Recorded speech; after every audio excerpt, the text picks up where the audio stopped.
Hello, beautiful! С вами на канале Twinkie Talks, и многие из нас, включая меня, чуть ли не с детства интересуются темой вампиризма. Довольно популярная штука, если вы о ней не слышали, то я очень сильно удивлюсь. Большинство из нас снова же отлично знают Дракулу, Сумерки, Интервью с вампиром, Castlevania, Блейд, Носферату, Дневники вампира, ну и другие произведения. Да и вообще архетипов у них огромное множество, каких только нет. Вот нам и ужасные страшные монстры, и романтизированные прекрасные образы, и суперспособностями, и депрессивные, и вампирши с моралью, и такие будто собрались на показ мод. В общем, да, их очень много. И сегодня, как вы поняли, у нас будет подборка по этой чудесной теме. Наконец-то, да, я очень долго тянула и дотянула до Хэллоуина. Кстати, поздравляю вас с ним. Можете писать в комментариях, как вы будете его праздновать, потому что я никак. Хотя хотелось бы. Я обожаю Хэллоуин. На самом деле, это один из моих любимых праздников, но об этом позже. Итак, меня лично безумно будоражит тема вампиризма. А атмосфера готики, мрачности в вампирском сеттинге я прям просто обожаю. Честно, мне иногда кажется, что в прошлой жизни я была связана с ними. Может, меня скушали вампиры? Вообще, в культуре у нас вампирская тематика очень популярна, и она имеет огромное множество названий, огромное множество разных различных обозначений на разных языках. И когда я говорю огромное множество, я имею это в виду, потому что посмотрите на страничку. Это просто лист названий типа вампироподобных существ из мирового фольклора разного. Если кому-то нужно, в описании я оставлю ссылку для углубленного обзора. Например, в Месопотамии это были демоны, пьющие кровь.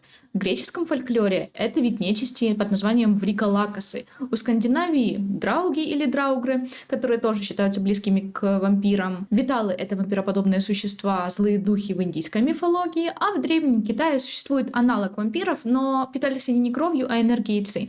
В общем, как мы поняли, таких найти можно еще очень много. Словом, вампирский образ настолько имеет масштабное влияние на культуру, что породил даже субкультуры, где люди подражают вампирской эстетике. Например, готов часто связывают с ними, а также есть так называемые реальные вампиры, которые ведут себя, считают себя вампирами и вампиршами. Они практикуют в той или иной мере вампиризм. В общем, они поддерживают образ. Я даже не поленилась и нашла сайт одной женщины из этой субкультуры, где она пишет про вампир-лайфстайл, описывает, что такое вампирская культура, и она показывает посещение разных мест и прочего из этой тематики. Что уж говорить о субкультурах, если даже до сих пор люди спорят на тему того, существуют ли все-таки вампиры или нет. Я думаю, разговор о таком — это вообще отдельная тема для видео, но раз уж у нас тут Хэллоуин, то почему бы не рассказать вам один забавный факт, который мне лично кажется очень милым, и он просто такой интересный, знаете, порассуждать, подумать. Короче, как мы знаем, а если не знаем, то сейчас узнаем, некоторых звезд Голливуда считают либо заключившими сделку с дьяволом, либо просто вампирами и вампирками. И так у нас есть Энн Хэтэуэй. Из-за ее вечной молодости ее тоже относят туда. Что еще забавнее, ее связывают с Уильямом Шекспиром. Да, тем самым драматургом из 16 века. Я не шучу. Вышло так, потому что муж актрисы Адам Шульман, если судить по одному из портретов Шекспира, мы, конечно, не знаем на самом деле, как он выглядел, был ли он вообще, некоторые спорят даже о том, что это группа людей, но предположим, допустим, то по одному из портретов Шекспира он имеет с ним невероятное внешнее сходство. И жену поэта в его время звали, сюрприз, угадайте как? Энн Хэтэуэй. Более того, сама актриса в свое время на каком-то интервью тоже заметила эту схожесть и прокомментировала это чем-то типа: на самом деле это очаровательный вопрос, но муж действительно похож на Уильяма Шекспира, не так ли? Пока не могу понять, но сообщу тогда, когда сама проясню этот момент. Собственно, поэтому немало людей и считают их либо реинкарнацией Шекспира и его жены Энн, либо просто вампирами, которые дожили до этого момента, им нужно было как-то себя прикрыть, но внешнее сходство, увы, хотя, у нас же существует пластик. Ну ладно, допустим, что они просто забили на это. Короче, это просто такой милый моментик, и все. Ладно, закончили небольшое лирическое отступление, вернемся к тематике. При всей распространенности темы вампиризма вы заметили, как мало действительно годных игр про эту тему вообще есть. Типа, нет, сами по себе в играх, конечно, тут и там встречаются кровососы, но я говорю про конкретно игры, посвященные и связанные очень тесно с этой темой, а не просто условные. Вот тут как бы есть вампиры, как бы их можно встретить, можно не встретить, но они такие мимо проходили, огромной роли не играют. И действительно интересных, с классным сюжетом, с прикольными необычными механиками, будто бы игр про вампиризм не так уж и много, как лично мне бы хотелось. И сегодня мы с вами рассмотрим некоторые из игр, которые я считаю достойными времени. Постараюсь без важных спойлеров, поэтому на этот счет можете не переживать. Начнем с тех игр, где нам непосредственно самим нужно играть за вампиров или вампирок. И первое, наверное, очевидно, это будет одна из лучших в этой тематике игра. Это Action RPG Vampyr. 1918 год, Лондон. Вы врач, который должен найти лекарство от эпидемии. Только вот одна маленькая деталь, вы еще и вампир. И вот тут уже встает дилемма: лечить тех, кого хочется вкусить, или вкусить тех, кого обязан лечить. Один из самых распространенных, но не менее сложных от того вопроса в вампирских играх — это вопрос моральный, вопрос питания. Пройдемся по геймплею и механикам. Тут у нас боевка от третьего лица, кому как по удобству, но мне было норм. Есть уклонение и парирование. Также есть выбор различного оружия, возможность прокачки различных навыков и составление билдовок. Способности вампирских навыков 3 вида обычных и 3 ультимативных. Стелса в игре нет, если кому интересно, но есть уникальная интересная особенность геймплея, где в каждом районе можно собирать досье на разных людей и, например, при желании выбрать, кого из них скушать. Есть небольшой крафт, где можно сделать сыворотки, улучшение хилок, оружия на верстаке, а еще можно создавать лекарства и выдавать жителям и жительницам районов, у которых есть какие-либо болячки. А болезни людей, кстати, в свою очередь влияют на качество крови. И если вы захотите выпить кого-то с болезнью, то будет меньше выгоды, ибо получите вы меньше очков. Кстати, насчет моральной дилеммы. Можно выбрать мирный путь за полностью доброго вампира, не трогая вообще мирных NPC, а можно за ненасытное чудовище, которое жрет все подряд, при этом получая баф к очкам прокачки. Я вообще выбрала третий вариант — кушать плохих, а хороших оставлять в порядке, тут уже как кому нравится. Также я хочу упомянуть о выборах. В небольшой степени они влияют на общий сюжет, но в большей — на судьбу конкретных районов. В игре присутствуют 4 концовки — это идеальная, хорошая, плохая и ужасная. Они зависят от того, насколько мирно либо агрессивно вы проходили игру. А еще я вспомнила момент. В эту игру я играла довольно давно, сейчас вот хочу перепройти, но мне запомнилось, что когда-то я подумала, тут неплохая репрезентация проституированной женщины, и в целом в игре нет сексуализации, что радует. Хотя было бы странно, если бы в данном окружении она была. В общем, визуал и атмосфера в целом соответствуют сеттингу, месту и времени. Отдельно хочу отметить мрачность обстановки, тут все как я люблю. Подытоживая, сюжет не прямо эталон, но довольно интересный. И в целом игра подходит для повторного перепрохождения как минимум из-за уже упомянутой проблемы морального компаса и концовок. Следующая игра тут скорее что-то типа дани детству, потому что в нее я играла, будучи шпендиком мини лет 10. Это point-and-click приключение A Vampire Story.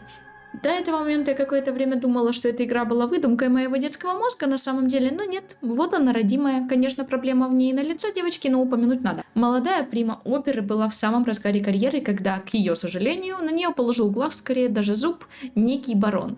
Жуткий мужчина, по сути, похитил ее, пленил, запер в своем замке. И что толку от вечной жизни, если это жизнь в неволе? Скорее лишь мучение. И тут начинается операция по избавлению Моны от этой напасти в виде заточения. Итак, мы имеем маленького компаньона, милую умную летучую мышку Фродерика. Ну и саму Мону, которая хочет скорее свалить в Париж, по сути, по пути используя для своей цели все, что плохо лежит. В целом, это классическая point-and-click, кликай да ищи, решая головоломки. Графика хоть и старая, но я бы не сказала, что вырвиглазовая или плохая. Количество деталек и атмосферного дизайна довольно хорошее, музыка тоже неплохая. Кстати, по атмосфере, учитывая сеттинг, я бы не сказала, что это прям мрачно. Напротив, есть даже немало юморных моментов. Диалоги ощущаются порой забавными и живыми, что тоже плюсик. Насчет самого квеста, многие загадки могут оказаться неочевидными и сложными. Также частенько придется ходить в одни и те же места по несколько раз. Но история сама по себе небольшая, примерно на часов 8, так что за это время надоесть не должна успеть. Забавный факт: к ней готовят сиквел под названием A Vampire Story A Bat's Tale, где центральным персонажем, судя по названию, будет, собственно, летучая мышка Фродерик. Фродерик у нас по ходу будет спасать Мону. В Стиме уже есть страничка для нее, но даты выхода пока нет. Кстати, про летучих мышек.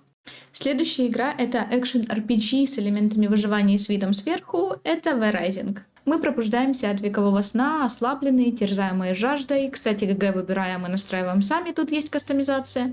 Так вот, далее сходу нас кидают в открытый мир полной опасности, где нам нужно выжить, отстроиться и подняться с низов. И так в игре можно создавать целые сервера. Это ММО, где вы можете поиграть с подружками, друзьями в коопе, так и сами с собой без людей. Одна важная часть геймплея — это боевка. Тут несколько видов оружия, но чего действительно много, так это навыков, как активных, так и пассивных. Их целых 6 веток. Это магия крови, крови, магия хаоса, нечестивая магия, магия иллюзий, мороза и бури. Система не самая простая, но не прям сложная тоже, хотя тут у всех по-разному, кому что легче дается. В бою у всех есть определенный уровень, но твой собственный уровень зависит от твоих шмоток и оружия. Есть обычные и сильные враги, есть боссы и элитные боссы. За каждого и каждую из них полагается награда, либо навык, либо ульта, либо постройка или предмет для крафта, ну либо вампирская способность, например, превращение в некоторых животных или человека. При этом, превращая в человека, вы можете зайти в большие людские города и торговать там. Вторая необходимая часть игры — это крафт, причем в режиме реального времени. Это у нас как про создание оружия, так и про строительство базы и производство ресурсов.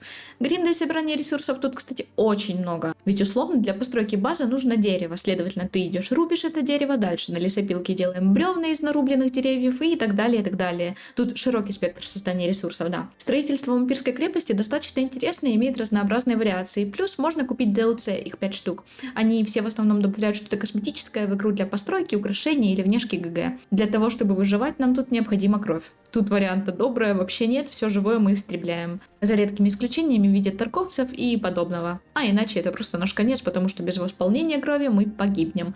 Плюсом у всех есть описание качества крови, и чем она лучше, тем больше бафов мы получаем. И еще нам может быть конец от солнца, причем довольно быстро, если мы не в тени. Днем лучше спать в нашем гробике, я это когда-то прочувствовала на себе, если найду вырезку со стрима, то оставлю. Ладно, сейчас, секунду. Свойства? Нет.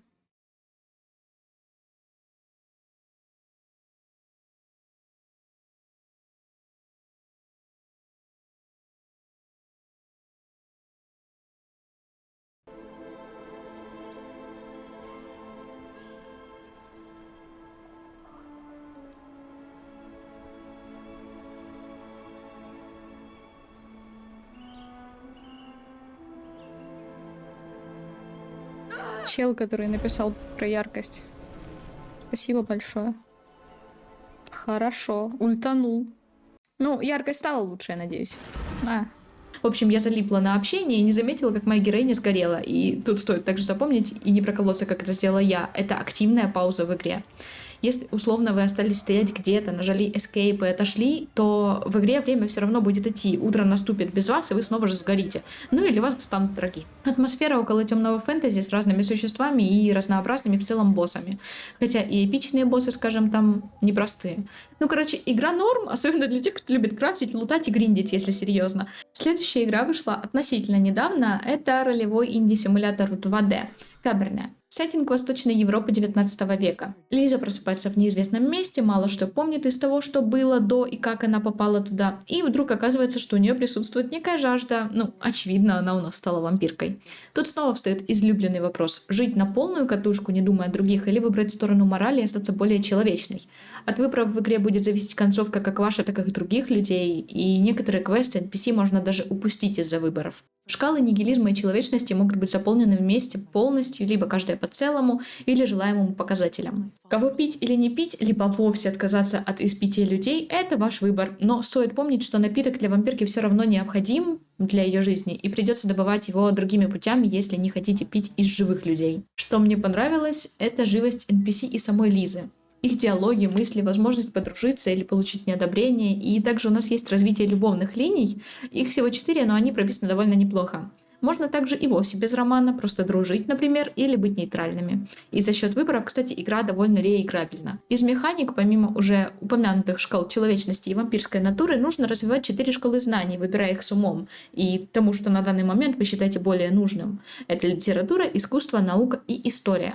Елизавете будут даны вампирские способности, которые где-нигде, но придется использовать. Особенно часто я использовала механику летучей мыши, потому что это более быстрое перемещение по карте. Также есть механика посасывания крови, гипноза и невидимости. В последние можно дарить у прохожих людей денежки, и когда я играла, то это не добавляло плохие отношения или шкала нигилизма, как сейчас я не могу сказать, вдруг это пофиксили. Также в игре есть торг, небольшое обустройство жилья и наряды с бафами. Самое главное, тут работает механика времени. На все действия тратится время, так что придется тщательно планировать планы на день. Есть еще задания на время, которые пропадают и имеют последствия, если их не выполнить в нужный срок. Ну, атмосфера игры я не сказала бы, что прям очень мрачная, но все равно в вампирском антураже и довольно классная. Следующую игру я думала, добавлять ли сюда, пока сама не закончила или нет, но, блин, Она действительно нравится мне даже судя по началу. Плюс, учитывая редкость сеттинга среди игр, оно того стоит. И еще плюс, мне капец как понравилась FemGG. Последняя из списка игры за вампирок — это недавно вышедшая Vampire The Masquerade Bloodline 2, если кто еще не поняли. Ее я тоже записала летсплейчик, в описании будет ссылка. Эту игру лично я ждала и возлагала некоторые надежды. Второй части ее я не играла и не хочу, потому что там есть проблемы, хотя они и являются довольно известными и классическими, так что, чтобы вы знали, если вдруг, они есть. Но сегодня про новую. Вышла она буквально недавно, к сожалению, сразу нашла своих хейтеров, частично из-за плохой оптимизации, но тут скажу в защиту, что лично у меня все было отлично. Ни лагов, ни вылетов, ни долгих прогрузок. Может, мне просто повезло, не знаю. И также ее частично захейтили из-за того, как кто-то писали, мол, там пустой мир и даже кастомизация, которая кому-то не по душе. Мне лично понравилось. Там не особо много всего, но все равно прикольно. Хотя все костюмчики я еще не открыла. Я не буду много говорить про нее, потому что спойлерить ни себе, ни вам я не хочу, но считаю, что игра стоит времени. Сюжет на первый взгляд интересный, и многие его хвалят, и мне тоже показался хорошим. Есть механики стелса и боя, способности довольно неплохие, и также присутствуют ветки прокачек, хотя я бы сказала, что ветки там, не сложные, небольшие, просто простые, неплохие, хорошие ветки, сойдет. Конечно, из-за новизны игры я бы посоветовала немного подождать с покупкой, пока не будет фиксов, но снова же, сама по себе она очень атмосферная, и мне безумно понравилось окружение. Там много деталей везде и вокруг, я такое очень люблю. Разглядывать, рассматривать, прямо обожаю. Город очень красивый сам по себе, но квестов или разговоров от NPC-шек ждать не стоит. Этим он не насыщен, к сожалению, может кому-то к счастью. И насколько я знаю, в следующем году к игре выпустят 2 DLC. Так что ждем. Я уж точно. И на худой конец я нашла на сайте Индюх много интересных игр, но чтобы каждую отдельно рассматривать, это слишком долго выйдет. Поэтому в описании я оставлю ссылку на тег вампирских игр на itch.io. Там очень много таких небольших инди-проектов, но все равно есть очень много годных. Зачастую там визуальные новеллы с элементами романтики или просто романс игры с вампирами, но имеет место быть. Топ-5 моих игр про вампиризм я вам поведала, но мы с вами идем дальше. Да, это еще не все. Теперь у нас будут игры, в которых не мы являемся вампиркой, а просто тема вампиризма встречается, она есть в той или иной мере, но не всегда в главной роли. Классическая point-and-click приключение Дракула Origin, возможно забытая, но все равно довольно хорошая игра про темное начало Дракулы. Однажды потеряв свою единственную любовь, Дракула теряет веру в Бога и заключает договор с принцем тьмы, становясь вампиром. Играем мы за Ван Хельсинга, цель которого как раз уничтожение Дракулы. И тут у нас стандартный по сути квест с поиском предметов, решением задачек и диалогами с NPC. Кстати, загадки тут разнообразные, есть как простенькие, так и довольно неочевидные. Невероятная готическая атмосфера с нотками ностальгии лично меня очень цепляет. Тут нет какого-то сильного мрака или хоррора, но старомодный сеттинг все равно передает нужные эмоции. Дальше по списку Vampire Survivors, упрощенный экшен-рогалайк с видом сверху в готическом стиле. В свое время игра обрела очень много фанаток и фанатов, тут много не скажешь, только попробовать, потому что жанр, не прям для всех. Косипочками порождений ночи, даже виды рассвета с рандомно сгенерированными аренами. Управление очень легкое, сюжета тут практически нет, а игра раскрывает себя постепенно в боях. Тут есть множество секретов и отсылок, а играбельных ГГ около 41 штуки. Всех можно разблокировать, потом прокачивать с помощью разных предметов. Все ГГ также со своими особенностями и характеристиками. Для меня лично картинка конкретной игры немного вырвиглазовая, так что, возможно, она тоже не для всех, но затягивает она очень быстро. Также хочу упомянуть мой любимый DS5 Skyrim, в котором мы имеем сюжетное дополнение про вампиризм Dawnguard. Оно добавляет около 10 часов геймплея. В дополнении нам придется на время забыть про драконов и погрузиться в мир мрачной готики. Мы можем выбрать сторону либо против вампирок, либо за. Соответственно, если за, то мы сами становимся частью их комьюнити, так скажем. Выбрав путь за них, что мне лично кажется намного интереснее, чем против, мы сможем превращаться в высшего вампира, меняя свою форму. Сможем высасывать жизненную энергию из существ, раздавать приказы горгульям и становиться туманом. Все вампирские плюшки, тут. Впрочем, дебафы тоже будут, например, солнце, которое тебя палит. Второй вариант — это вступить в ночной дозор Стражей Рассвета и истребить нечисть. Тут тоже есть свои плюшки, но будто они не такие интересные, как за вампиров. У меня лично это DLC в Skyrim любимое, так что я просто не могла его сюда не вставить. И, конечно, куда я без Baldur's Gate 3, да? Я не буду долго рассказывать снова же, так как у меня в планах еще целое видео про БГ. Так вот, тут у нас про вампиризм тема небольшая, но она есть. Мы имеем Астариана, мы имеем развитие его ветки, мы имеем факты про вампиров, чем не заслуженно, да? К сожалению, игрового класса вампиров нет, Но это не мешает игре быть чудесной. Плюс все равно в одном из вариантов можно выбрать отыгрыш за вампира, так что вполне себе засчитано. Из плюсов по сравнению с другими вселенными, тут нам не придется прятаться и бояться солнца. Ну, по крайней мере, из-за игровых условий. А вот вампирские бафы все равно мы получаем. В игре есть интересные диалоги, книги про вампиризм, несколько увлекательных квестов про это и некое раскрытие тем вампирской иерархии в D&D. В целом, это все, что я хотела упомянуть тут, так что мы можем идти далее. Я решила также немного времени уделить в конце будущим проектам про вампиризм. Они кажутся мне довольно интересными, но они пока еще не вышли, так что судить наверняка я не могу. Мы быстренько пробежимся. Vampire Clans — крафтинговая тактическая ролевая, как ясно из названия, и нам предстоит построить и развить собственный вампирский клан в Париже. Бросить вызов другим кланам, порабощать их, использовать алхимию, заклинания, скрытность — это все тут. В игре можно выбрать как более дипломатичные подходы, так и тотальный контроль. Обустраивать и расширять свой замок предстоит в виде а-ля Fallout Shelter, что мне лично очень понравилось. Но тут ходить на вылазки можно и нужно самим. Искать шмот, предметы, новых жертв и исследовать мрачные по атмосфере миры. Демку игры можно протестить в Steam, но даты выхода пока нет. Gaze of Dread — расследование хоррор, где, играя за Мэри, мы увидим развитие странных дел. Она, приехавшая на отдых вместе с подругой, которая почему-то задерживается, проводит первые дни сама и вскоре ощущает вокруг что-то тревожное, будто кто-то есть рядом и наблюдает. Видя от первого лица, нам нужно исследовать место и понять, что вообще происходит. В механике записаны смены дня и ночи, фотографирование, сновидения и паранормальные явления по ходу игры. На момент выпуска видео, кстати, должно быть, игра уже вышла. И я сама ее еще не играла, так как запись делаю досрочно, но если вы уже тестили, то пишите, как она вам в комментариях. Милая вампирская 2D-игра аккаунт Мяукулас Барбершоп позволяет нам поиграть за графа Мяукалу, который открыл парикмахерскую. Стригите, убирайтесь, старайтесь не укусить клиентов. И игра имеет уникальную механику с жаждой крови, которая влияет на сложность. Типа, если вы голодны, то задачи будут даваться сложнее, чем если бы вы были сыты. Симулятор по своей сути не страшный вообще, даже не мрачный, но с вампирами, так что почему нет. Демо-версия игры есть в Steam, сама она должна релизнуться в ноябре этого года, совсем скоро. Последнее на сегодня еще один симулятор, но на этот раз вампирской фермы, это Vampire Rancher. Пиксельная, похожая на известную многим долину Стардью, но с оговоркой «играем мы за вампиршу». Нам предстоит управлять своими ресурсами и временем, одновременно удовлетворяя вампирскую натуру. Атмосфера игры уютная, имеются квесты, древо навыков, подземелья и руины, а также враги. Тоже вполне себе милая без готической атмосферы, но не всем же играм с вампиризмом быть такими, правильно? Когда она выйдет, не ясно, но в Steam стоит 4-й квартал 2025 года. Вот такое видео, девочки, не девочки, у нас вышло. Вы можете в комментариях писать, какие игры у вас любимые по этой теме, какие, может быть, я не упомянула. И также пишите, обычно вы играете за вампиров или за противоположную сторону, если она есть. Ну, например, часто это оборотни. Лично я, как вы уже могли понять, выбираю всегда вампиров. Нет, не Астариан тому виной.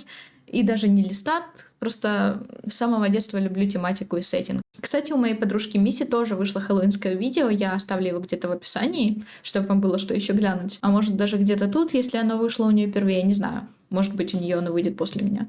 Короче, в этом видео, конечно, я рассказала не про все игры, которые неплохие в данном сеттинге, но я просто решила выделить именно эти, потому что они лично мне очень нравятся, я считаю их достойными времени вот прямо сейчас. Может быть, потом я сделаю более обширное видео про игры, про вампиризм, а может и не только про игры, кто знает, на что меня понесет. Но, в общем, сейчас пока так. В принципе, без в принципе. Можете писать, как вам видео, что вам понравилось. Кстати, пишите, как вам мой лук, потому что посмотрите на эти милые сережечки и на это ожерелье. У меня, конечно, с ним были проблемы, потому что я хотела его застегнуть, там застежка отпала, короче, пришлось ее чинить. А еще я хотела надеть клыки, накладные, они у меня есть настоящие, типа. Там что-то они не клеились, у меня не получилось, короче, поэтому решила надеть эти. Да, в общем, простите за офф-топ. Кстати, когти. Смотрите. Тут не видно. Ну и фиг с ним. Ладно, на этом все, твинчата. Если вам зашло, подписывайтесь, ставьте лайки. Если нет, то тоже нормально. Всем пока.